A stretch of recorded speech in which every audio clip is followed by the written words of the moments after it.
Bine v-am găsit, dragii mei din Zodia Pești, oriunde v-ați afla.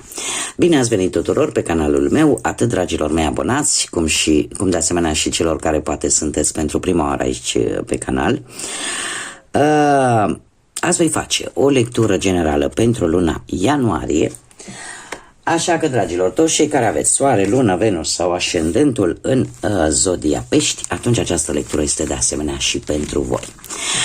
Desigur, dragii mei, un aspect important de care va trebui să țineți cont, și anume faptul că voi vă construiți viitorul.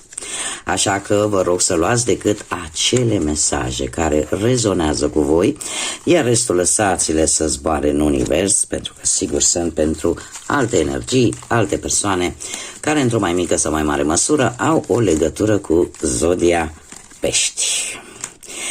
Desigur, dacă nu veți rezona cu această lectură, nu face nimic, puteți viziona celelalte zodii care pot reprezenta pentru voi ascendentul, luna, Venus sau oricare altă planetă importantă din cartea voastră natală. Și așa cum v-am obișnuit, la începutul fiecarei luni, am extras câte o carte din oracolul frunzelor de ceai și să vedem cam, așa ca și o concluzie pentru fiecare săptămână a lunii ianuarie.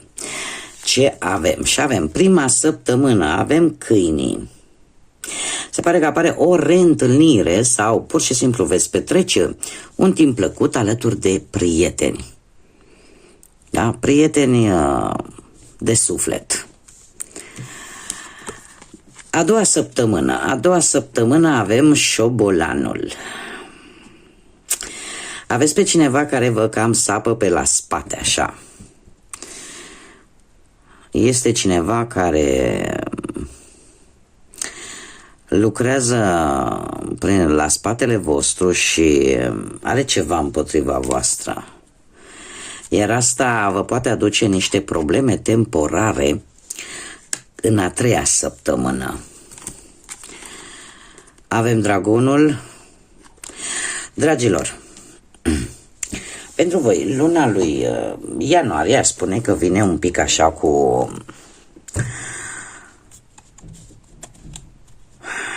cu niște situații în care lucruri ascunse vor ieși la suprafață.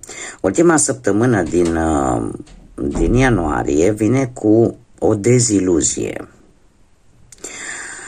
Ceva ce voi cumva voi ați gândit într-un anumit fel, o anumită situație sau o anumită relație sau o anumită persoană și aici cumva va ieși. Poate veți afla cine este persoana asta care vă tot lucrează din umbră, pentru că vedem că problemele care vor apărea nu sunt probleme de durată. Vor fi niște probleme temporare. Dar cumva sfârșitul lui ianuarie pentru voi veți avea așa o dezamăgire profundă, pentru că e posibil să descoperiți cine este în spatele acestor probleme și asta vă va dezamăgi destul de profund. Haideți să începem cu tarotul și să vedem pentru viața asta profesională, cu munca. Și avem un 9 de cupe care îmi spune că poți obține o avansare posibil. Iar sau alții poate ați obține vreun post în urma unui interviu. Da? Și cumva așteptarea asta s-a cam terminat. Avem un 3 de monede care îmi vorbește de implicarea mai multor persoane. Unii dintre voi aș spune că veți avea, sau mai bine zis, vor exista persoane care vor încerca să te ajute pe partea asta profesională. Da, vor încerca să te ajute. De ce? Pentru că cumva te valorează, ai o valoare. Ori la locul de muncă, ori în urma unui interviu, cineva îți vede adevărata ta valoare și te va sprijini, iar cumva sfârșitul lui ianuarie zice că vine cu o celebrare, cu un motiv de bucurie cu acest 4 de bâte. Da? Cumva îți îndeplinești un obiectiv. Da? Ori apar niște îmbunătățiri la locul de muncă, ori pur și simplu în sfârșit vei găsi ceva de muncă și atunci greul e aproape trecut. Haideți să vedem cu bănuții cum stați, dragii mei. Cu bănuții apar niște, nu știu, contracte posibil, nu știu. Da. Apare o legătură, nu știu de ce, dar apare o legătură cu străinătatea sau cu vânzarea de imobile, case, terenuri, care, mare atenție, pot provoca niște tensiuni. Tensiuni poate cu membrii ai familiei sau tensiuni cu persoane foarte apropiate vouă sau cu care locuiți sub același acoperiș. Aici mi-apare într-adevăr ceva legătură ori cu vreo moștenire care să se vândă, ori aș zice documente posibil legale, pozitive pentru voi, dar care implicit vor crea niște tensiuni. Da? Și eu aș spune să aveți mare grijă totuși, nu vă apucați și dacă obțineți o anumită sumă de bani, pentru că mie mi-apare aici cu lumea ceva se încheie și care are legătură cu bani. Da? Dificultățile e ca și cum ai începe să vezi lumina de la capătul tunelului în ceea ce privește viața ta financiară. Deja parcă se întrevede așa o stabilitate sau, cum am mai spus, un câștig în urma unei vânzări-cumpărări, da? De vreo proprietate, de ceva de valoare. Dar nu vă apucați să cheltuiți din ei. Poate să fie și acest aspect, cu acest 5 de bâte. Da? Nu vă apucați să... Hai că mă apuc acum și bag banii toți în nu știu ce lucru, da? Pentru că aici, în general, 5-ul de bâte vine cu atenționare. Pentru că ori poate să creeze anumite conflicte cu alți membri din familie, posibil, sau pur și simplu să fii tentată să-i cheltui așa brusc și pe urmă să ai mare nevoie de ei. Adică nu vă grăbiți, fiți ponderați. Haideți să vedem cu dragostea cum stați pentru cei care sunteți într-o pereche. Și avem un 6 de bâte, foarte multe bâte, dragilor, foarte multe bâte. Ce trebuie să știți? Ați traversat în ultima vreme o perioadă destul de bună din punct de vedere al relației, iar 8-ul ăsta de bâte îmi vorbește totuși de anumite lucruri care trebuie rezolvate. Anumite lucruri care trebuie rezolvate între voi și persoana voastră de interes, perechea voastră, da? E posibil să nu reușiți să comunicați tocmai foarte bine. De ce? Ori voi, ori persoana voastră de interes cumva are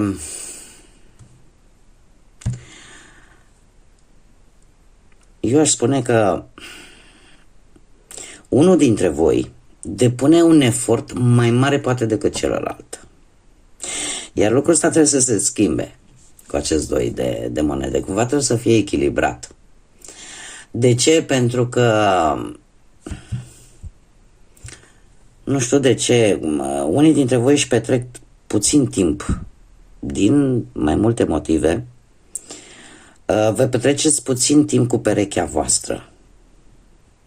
Și mai ales că avem 8 ăsta de bâte, ori din cauza distanțării geografice, ori pur și simplu comunicați parcă mai mult prin tot felul de alte metode decât cele verbale.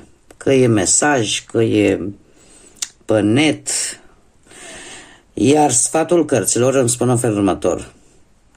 Trebuie încercat într-un anume fel ca această comunicare să fie, sau mai bine zis, să încercați să petreceți mai mult timp. Cam asta este, de mai mult timp cu perechea voastră. Da, să faceți, nu știu, să traversați o perioadă în care relația ar trebui să fie un pic prioritară pentru voi. Cei care sunteți singuri, încă o dată se repetă cifra 6, de data aceasta un 6 de cupe. Un 6 de cupe care îmi vorbește de O iubire posibil din trecutul vostru, vreun fost sau vreo fostă, da, care încearcă să revină în viața voastră, posibil zodiile de foc. Zodiile de foc, berbec, leu, săgetător, nu e obligatoriu, dar nici imposibil, care să vă cam dau un pic peste cap. Și faptul că avem aici pusnicul, asta îmi spune că unii dintre voi nu o să vă grăbiți. Și o să vă puneți, o să dați așa, o să faceți, dați niște pagini din urmă și încercați să vedeți dacă într-adevăr vă doriți o reîmpăcare cu această persoană sau nu. De ce spun acest lucru? Pentru că pusnicul în general ne vorbește de această introspecție în trecut. Poate că voi vă veți pune întrebarea asta dacă se merită sau nu. Sau să vă puneți întrebarea, domnule, dar de ce totuși are denumirea asta de fost sau fost? Care au fost cauzele care au dus la acest lucru? Dar, într-adevăr, mie mi-apare cineva din trecut care va încerca să reia legătura cu voi, dragilor. Și care, nu știu, poate să fie decât ceva trecător sau poate să vrea să reia lucrurile la modul serios. Acum, număr angelic 6, poate să fie data de 6 ianuarie, de bobotează, și data de 1 ianuarie, iară interesant. Dragii mei, ce ne spun cărțile? Inima ta este un cadou. Ai, prin felul tău de a fi, ești un îngrijitor născut și ai un mare talent de a ajuta și a vindeca pe ceilalți. Ești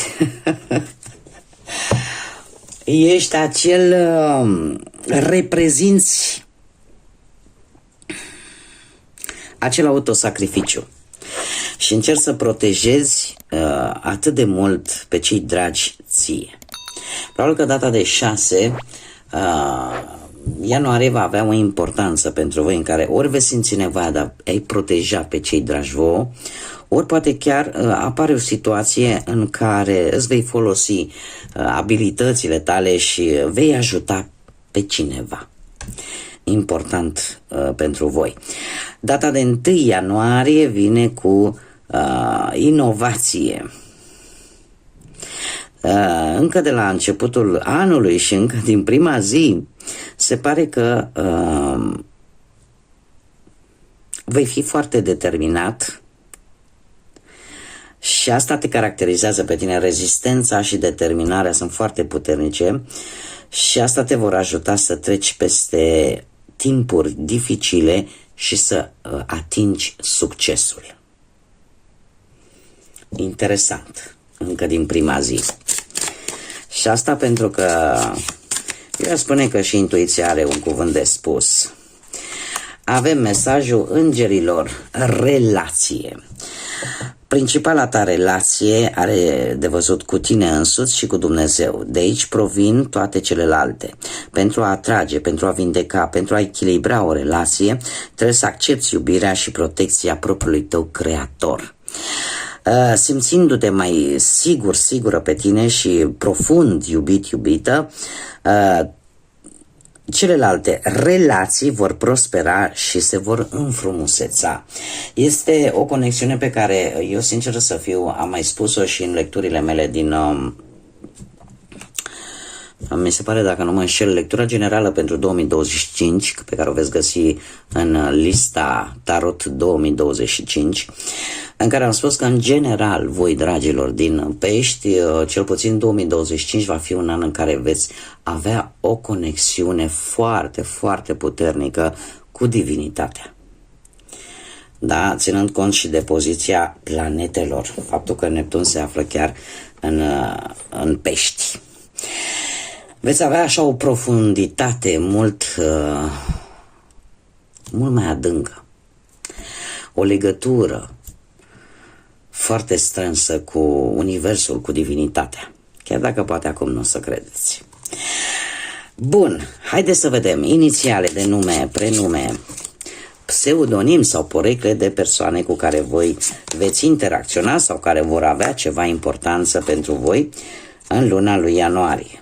Cum de asemenea posibil să vă regăsiți chiar inițialele voastre. Și avem litera X, litera V, litera N, litera Z, a ieșit și un pic de soare după o zi foarte friguroasă. Avem litera I, litera P, litera B și încă o dată litera X. Știu că mulți dintre voi o să-mi spună, domnule, de ce X, de ce Y? Dar, cum bine am spus, este vorba de porecle, este vorba de pseudonim și în afară de acest lucru, aceste lecturi sunt urmărite și de către alte nații, da? Și eu vreau ca toată lumea să se regăsească în lecturile mele. Așa că, dragilor, acestea sunt literele de nume, prenume, porecle sau pseudonim de persoane care pot avea o importanță anume pentru voi de-a lungul lunii lui ianuarie. Ca și zodii,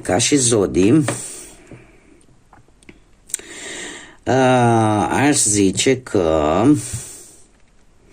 predomină zodiile de apă, la fel ca și voi, Rac, Pești sau Scorpion, și eu aș mai spune zodiile de aer. Balanță, Vărsător și Gemeni. Da?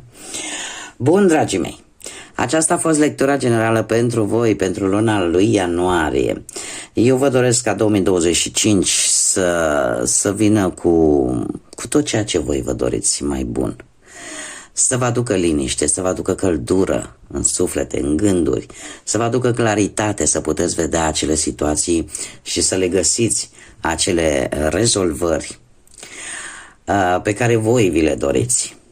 Să aveți parte de tot ce e mai frumos și în primul rând de multă energie pozitivă, pentru că, dragilor, nu numai voi, toate zodiile o să avem nevoie destul în următorii, aș zice, 20 de ani cât se află acest Pluton în Vărsător. Acum, singurul lucru care îmi permit cu umilință să vi-l cer, dacă ați rezonat, dacă v-a plăcut această lectură, nu ezitați să vă abonați pentru cei care nu ați făcut-o deja, cum de asemenea nu ezitați să lăsați un like, un comentariu sau să distribuiți. Așa că, dragii mei, până data viitoare, când ne vom reîntâlni, numai bine vă doresc și, ca de obicei, să fiți iubiți!